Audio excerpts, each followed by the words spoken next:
Nós temos fé em Deus, disposição, vontade de acertar e de servir. Essa tem sido uma marca desse governo, de ter uma visão republicana de como se comporta o Estado brasileiro.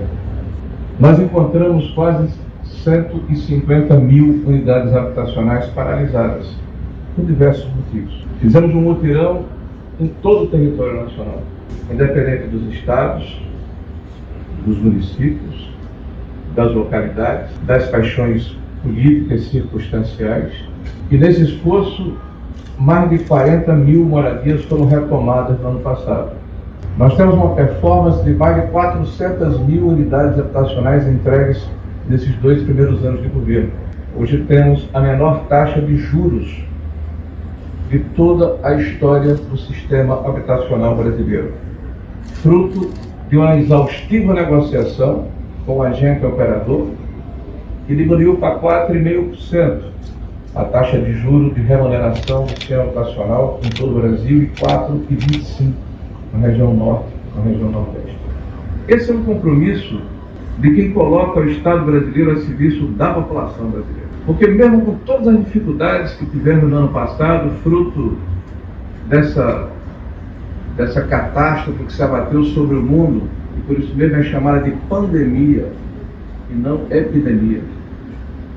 Se nós formos crer em alguns veículos de comunicação, parece que só acontece no Brasil, mas é uma pandemia mundial que assola ricos e pobres, países espalhados por todo o globo. E o ano passado foi um ano de desafios, de aprendizado.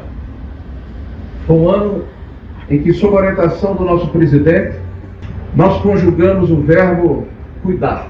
Cuidar da saúde das pessoas e cuidar da economia. Porque o desemprego, o desalento, a falta de trabalho também vitima as famílias, também deprime as pessoas. E nem todos têm a cobertura que lhes é dada pela segurança de um emprego público. E cidadãos e cidadãs desse país tão desigual, tão diferente, tão díspare e tão bonito e maravilhoso que é o nosso país, têm realidades distintas sim. E nós não podemos e nem devemos tratar os desiguais de forma igual, sob pena de sermos injustos, sob pena de cometermos arbitrariedades, sob pena de errarmos. Não faz bem a ninguém essa atmosfera de politização de um problema em que o único inimigo é o vírus, é a pandemia. E ela precisa ser sim enfrentada. No ano passado é bom lembrar que o governo investiu mais de 300 bilhões de reais em auxílio a vulneráveis. Que o governo financiou mais de 50 bilhões de reais às empresas para que elas não desempregassem os seus funcionários.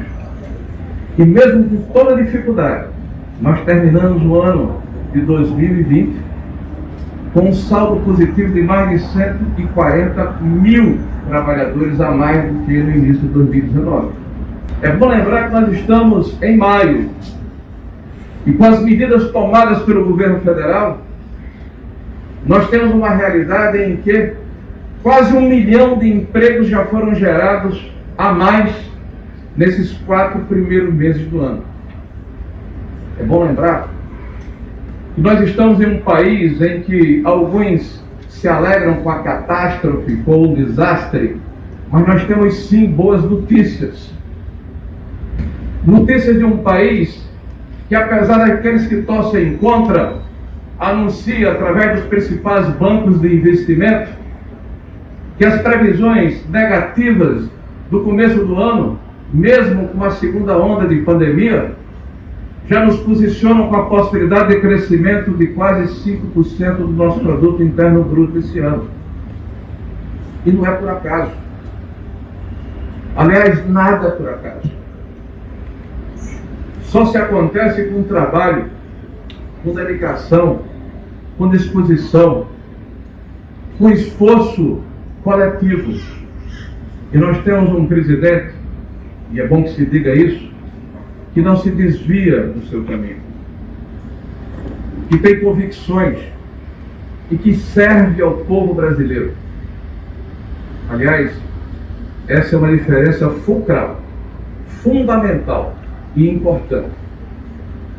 Porque pela primeira vez nós temos alguém que fala a língua das pessoas, que não tergiversa, que não titubeia, que não fala de forma enviesada, que fala a língua que nós entendemos. O que nós pedimos, o que nós desejamos é que haja, sobretudo, um esforço coletivo a favor da população brasileira, do povo brasileiro, que todos nós somos servidores. Todos nós somos servidores. Quem ocupa cargo público serve a população brasileira ou deve servir a população brasileira. E esse é o esforço que estamos fazendo e por isso que estamos aqui. Para reafirmar o nosso compromisso. O compromisso com o Brasil. O compromisso com os brasileiros. E com a nossa convicção de que nós vamos sim sair desse problema mais fortes, mais resilientes, respeitando aqueles que pensam diferente, mas convictos de que temos o aval da população brasileira para sairmos dessa situação cada vez mais fortes, mais resilientes e mais capazes de enxergar um futuro melhor para todos nós.